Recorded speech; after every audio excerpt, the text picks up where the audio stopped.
नमस्कार दोस्तों, एजुकेशन 24 में आपका स्वागत है। दोस्तों, आज का वीडियो आप सभी के लिए बहुत ही खास होने वाला है, क्योंकि आज के इस वीडियो में मैं आपको बीए फर्स्ट ईयर के सेकेंड सेमेस्टर में आपका जो सब्जेक्ट है एजुकेशन यानी कि शिक्षा शास्त्र, उसके अंदर कौन कौन से क्वेश्चन आने वाले हैं, इस वीडियो के अंदर मैं आपको आने वाले क्वेश्चन के बारे में बताऊँगा। सो आप इस वीडियो को ध्यान से देखिएगा ताकि आपको आने वाले क्वेश्चन के बारे में अच्छे से पता चल सके। और जो भी स्टूडेंट बीए फर्स्ट ईयर के अंदर है, जिनका सेकेंड सेमेस्टर का एग्जाम होने वाला है या फिर सेकेंड सेमेस्टर का एग्जाम हो रहा है, वो लोग कमेंट करके जरूर बताएं कि नेक्स्ट क्वेश्चन पेपर उनको किस सब्जेक्ट के ऊपर चाहिए, ताकि आपके कमेंट के अनुसार मैं आपको क्वेश्चन पेपर दे सकूं।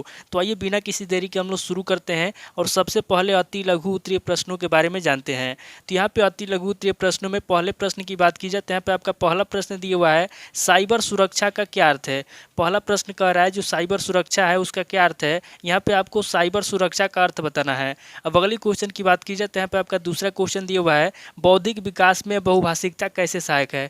दूसरा क्वेश्चन कह रहा है जो बौद्धिक विकास है, यहाँ पे आपको बताना है कि बौद्धिक विकास में बहुभाषिकता कैसे सहायक है। अब अगली क्वेश्चन की बात की जाए तो यहाँ पे आपका तीसरा क्वेश्चन दिया हुआ है, शिक्षा के व्यवसायीकरण से क्या तात्पर्य है। तीसरा क्वेश्चन कह रहा है जो शिक्षा है, यहाँ पे आपको बताना है कि शिक्षा के व्यवसायीकरण से क्या तात्पर्य है, यानी कि शिक्षा के व्यवसायीकरण का क्या मतलब है। अब अगली क्वेश्चन की बात की जाए तो यहाँ पे आपका चौथा क्वेश्चन दिया हुआ है, पूर्व प्राथमिक शिक्षा किसे कहते हैं। चौथा क्वेश्चन कह रहा है कि पूर्व प्राथमिक शिक्षा किसे कहते हैं। यहाँ पे आपको पूर्व प्राथमिक शिक्षा के बारे में बताना है। अब अगली क्वेश्चन की बात की जाए तो यहाँ पे आपका पांचवा क्वेश्चन दिया हुआ है, वर्धा शिक्षा योजना के बारे में आप क्या जानते हैं। पांचवा क्वेश्चन कह रहा है जो वर्धा शिक्षा योजना है, यहाँ पे आपको बताना है कि वर्धा शिक्षा योजना के बारे में आप क्या जानते हैं। अब अगली क्वेश्चन की बात की जाए तो यहाँ पे आपका छठा क्वेश्चन दिया हुआ है, बेसिक शिक्षा का अर्थ बताइए। छठा क्वेश्चन कह रहा है जो बेसिक शिक्षा है उसका क्या अर्थ है। यहाँ पे आपको बेसिक शिक्षा का अर्थ बताना है। अब अगली क्वेश्चन की बात की जाए तो यहाँ पे आपका सातवां क्वेश्चन दिया हुआ है, मैकाले के विवरण पत्र में अंग्रेजी भाषा के पक्ष में दिए गए तर्क बताइए।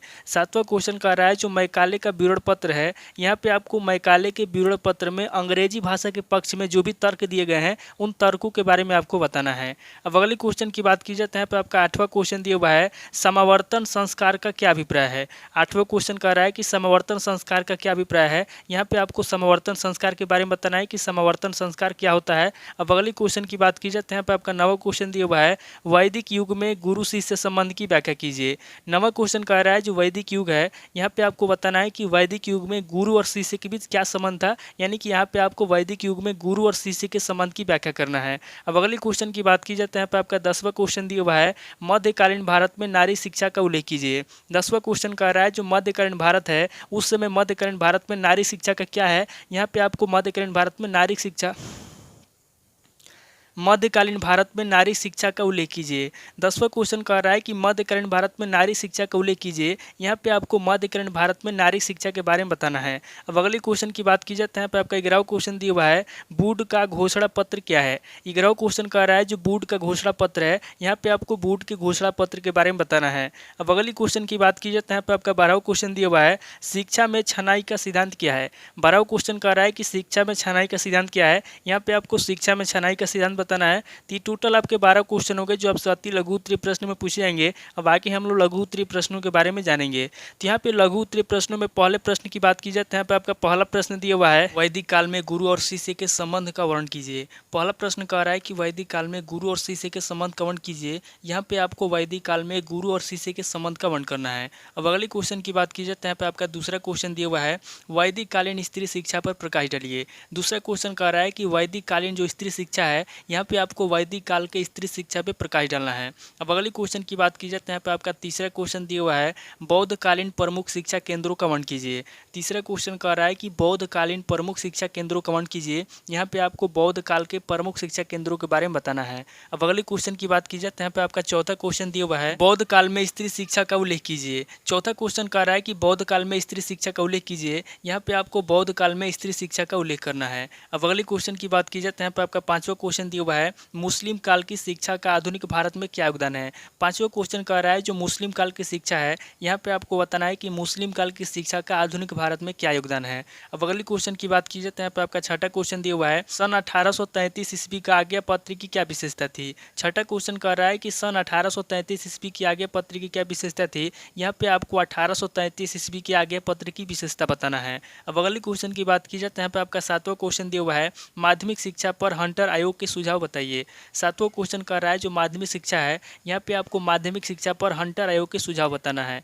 अब अगले क्वेश्चन की बात की जाए तो यहाँ पे आपका आठवां क्वेश्चन दिया हुआ है, गोखले बिल 1910 ईस्वी पर संक्षिप्त टिप्पणी लिखिए। आठवां क्वेश्चन कह रहा है जो गोखले बिल है, यहाँ पे आपको गोखले बिल 1910 पर संक्षिप्त में टिप्पणी लिखना है। अब अगले क्वेश्चन की बात की जाए तो यहाँ पे आपका नवा क्वेश्चन दिया हुआ है, अपव्यय और अवरोधन पर कोठारी आयोग के विचार दीजिए। नवा क्वेश्चन कह रहा है जो अपव्यय और अवरोधन है, यहाँ पे आपको अपव्यय और अवरोधन पर कोठारी आयोग के विचार देना है। अब अगली क्वेश्चन की बात की जाए तो यहाँ पे आपका 10वां क्वेश्चन दिया हुआ है, नई शिक्षा नीति 1986 की प्रमुख बातों का संक्षेप में उल्लेख कीजिए। 10वां क्वेश्चन कह रहा है जो नई शिक्षा नीति 1986 है, यहाँ पे आपको नई शिक्षा नीति 1986 की प्रमुख बातों का संक्षेप में उल्लेख करना है। अब अगली क्वेश्चन की बात की जाए तो यहाँ पे आपका 11वां क्वेश्चन दिया हुआ है, पूर्व प्राथमिक शिक्षा कितने प्रकार के होते हैं स्पष्ट कीजिए। 11वां क्वेश्चन कह रहा है जो पूर्व प्राथमिक शिक्षा है, यहाँ पे आपको पूर्व प्राथमिक शिक्षा के बारे में बताना है कि पूर्व प्राथमिक शिक्षा कितने प्रकार के होते हैं और इसको स्पष्ट करना है। अब अगली क्वेश्चन की बात की जाए तो यहाँ पे आपका 12वां क्वेश्चन दिया हुआ है, अवरोधन के प्रमुख कारण क्या है।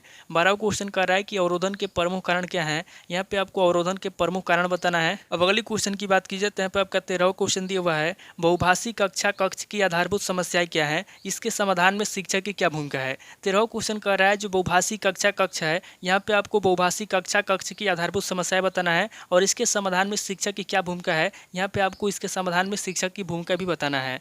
अब अगली क्वेश्चन की बात की जाए तो यहाँ पे आपका 14वां क्वेश्चन दिया हुआ है, NSQF के प्रमुख तत्व क्या है। 14वां क्वेश्चन कह रहा है जो NSQF है उसके प्रमुख तत्व क्या है, यहाँ पे आपको NSQF के प्रमुख तत्वों के बारे में बताना है। अब अगली क्वेश्चन की बात की जाए तो यहाँ पे आपका 15वां क्वेश्चन दिया हुआ है, उच्च शिक्षा में छात्र असंतोष की समस्या की व्याख्या कीजिए। 15वां क्वेश्चन कह रहा है जो उच्च शिक्षा है, यहाँ पे आपको उच्च शिक्षा में छात्र असंतोष की समस्या की व्याख्या करना है। तो टोटल आपके 15 क्वेश्चन हो गए जो आपसे लघु उत्तरीय प्रश्न में पूछे जाएंगे। अब आगे हम लोग दीर्घ उत्तरीय प्रश्नों के बारे में जानेंगे। तो यहाँ पे दीर्घ उत्तरीय प्रश्नों में पहले प्रश्न की बात की जाए तो यहाँ पे आपका पहला प्रश्न दिया हुआ है, बौद्धकालीन शिक्षा के संगठन उद्देश्य पाठ्य चर्चा और शिक्षण विधियों संबंधी मुख्य विशेषताओं का वर्णन कीजिए। पहला प्रश्न कर रहा है जो बौद्धकालीन शिक्षा है, यहाँ पे आपको बौद्धकालीन शिक्षा के संगठन के बारे में बताना है, उसके उद्देश्य के बारे में बताना है, पाठ्य चर्चा के बारे में बताना है और शिक्षण विधियों संबंधी मुख्य विशेषताओं का वर्णन करना है। अब अगली क्वेश्चन की बात की जाए तो यहाँ पे आपका दूसरा क्वेश्चन दिया हुआ है, मुस्लिम शिक्षा की महत्वपूर्ण विशेषताएं क्या थी। दूसरा क्वेश्चन कह रहा है जो मुस्लिम शिक्षा है, यहाँ पे आपको मुस्लिम शिक्षा की महत्वपूर्ण विशेषताएं बताना है। अब अगली क्वेश्चन की बात की जाए तो यहाँ पे आपका तीसरा क्वेश्चन दिया हुआ है, 1917 ईस्वी के सैडलर कमीशन की सिफारिशें क्या थी। तीसरा क्वेश्चन कह रहा है जो 1917 ईस्वी के सैडलर कमीशन है, यहाँ पे आपको 1917 ईस्वी के सैडलर कमीशन की सिफारिशों के बारे में बताना है। अब अगले क्वेश्चन की बात की जाए तो यहाँ पे आपका चौथा क्वेश्चन दिया हुआ है, विश्वविद्यालय शिक्षा आयोग 1948 से 49 की संस्तुतियों का वर्णन कीजिए। चौथा क्वेश्चन कह रहा है जो विश्वविद्यालय शिक्षा आयोग 1948 से 1949 है, यहाँ पे आपको शिक्षा आयोग 1948 से 1949 की संस्तुतियों के बारे में बताना है। अब अगली क्वेश्चन की बात की जाए तो यहाँ पे आपका पांचवा क्वेश्चन दिया हुआ है, पूर्व प्राथमिक शिक्षा की प्रमुख समस्याएं क्या हैं, उनके सुधार हेतु सुझाव बताइए। पांचवा क्वेश्चन कह रहा है जो पूर्व प्राथमिक शिक्षा है, यहाँ पे आपको पूर्व प्राथमिक शिक्षा की प्रमुख समस्याएं बताना है, उसके बाद आगे आपको उसके सुधार में सुझाव देना है। अब अगली क्वेश्चन की बात की जाए तो यहाँ पे आपका छठा क्वेश्चन दिया हुआ है, शिक्षा में समानता एवं समता का क्या अर्थ है, समता की समस्याओं एवं समता प्राप्त करने के उपायों की विवेचना कीजिए। छठा क्वेश्चन कह रहा है कि शिक्षा में समानता एवं समता का क्या अर्थ है, यहाँ पे आपको सबसे पहले शिक्षा में समानता एवं समता का अर्थ बताना है, उसके बाद आगे आपको समता की समस्याओं के बारे में बताना है और समता प्राप्त करने के उपायों के बारे में भी बताना है। अब अगली क्वेश्चन की बात की जाए तो यहाँ पे आपका सातवां क्वेश्चन दिया हुआ है, विश्व पर साइबर कैफे के प्रभाव के कारणों का वर्णन कीजिए। सातवां क्वेश्चन कह रहा है जो साइबर कैफे है, यहाँ पे आपको विश्व पर साइबर कैफे के प्रभाव के कारणों के बारे में बताना है। अब अगली क्वेश्चन की बात की जाए तो यहाँ पे आपका आठवां क्वेश्चन दिया हुआ है, उच्च शिक्षा की दोषपूर्ण परीक्षा क्या है, इसके समाधान हेतु उपाय बताइए। आठवां क्वेश्चन कह रहा है जो उच्च शिक्षा है, यहाँ पे आपको सबसे पहले उच्च शिक्षा की दोषपूर्ण परीक्षा क्या है इसके बारे में बताना है, उसके बाद आगे आपको इन समस्याओं के समाधान हेतु उपाय बताना है। अब अगली क्वेश्चन की बात की जाए तो यहाँ पे आपका नवा क्वेश्चन दिया हुआ है, भारतीय शिक्षा को प्रभावित करने वाले कारकों को संक्षेप में बतलाइए। नवा क्वेश्चन कह रहा है जो भारतीय शिक्षा को प्रभावित करने वाले कारक हैं, यहाँ पे आपको प्रभावित करने वाले कारकों को संक्षेप में बतलाना है। अब अगली क्वेश्चन की बात की जाए तो यहाँ पे आपका 10वां क्वेश्चन दिया हुआ है, भारत में वैदिक शिक्षा के मुख्य उद्देश्यों को स्पष्ट कीजिए, वर्तमान शिक्षा के उद्देश्यों के साथ उनकी तुलना कीजिए। 10वां क्वेश्चन कह रहा है जो वैदिक शिक्षा है, यहाँ पे आपको भारत में वैदिक शिक्षा के मुख्य उद्देश्यों को स्पष्ट करना है, उसके बाद आगे आपको वर्तमान शिक्षा के उद्देश्यों के साथ उसकी तुलना करना है। तो टोटल आपके 10 क्वेश्चन होंगे जो आपसे दीर्घ उत्तरीय प्रश्न में पूछे जाएंगे। इस वीडियो के अंदर मैंने आपको अति लघु उत्तरीय प्रश्न, लघु उत्तरीय प्रश्न और दीर्घ उत्तरीय प्रश्न तीनों तरह के प्रश्नों के बारे में बता दिया। आप इन तीनों तरह के प्रश्नों को नोट कर लीजिए और किसी किताब से सीरीज से मिलाकर के याद कर लीजिए। तो दोस्तों आज इस वीडियो को मैं पे स्किप करता हूँ और मिलता हूँ आपसे नेक्स्ट वीडियो में। अगर आपको वीडियो अच्छा लगा तो वीडियो को लाइक कीजिए, शेयर कीजिए और कमेंट करके बताइए कि आपको नेक्स्ट वीडियो किस सब्जेक्ट के ऊपर चाहिए। थैंक यू दोस्तों।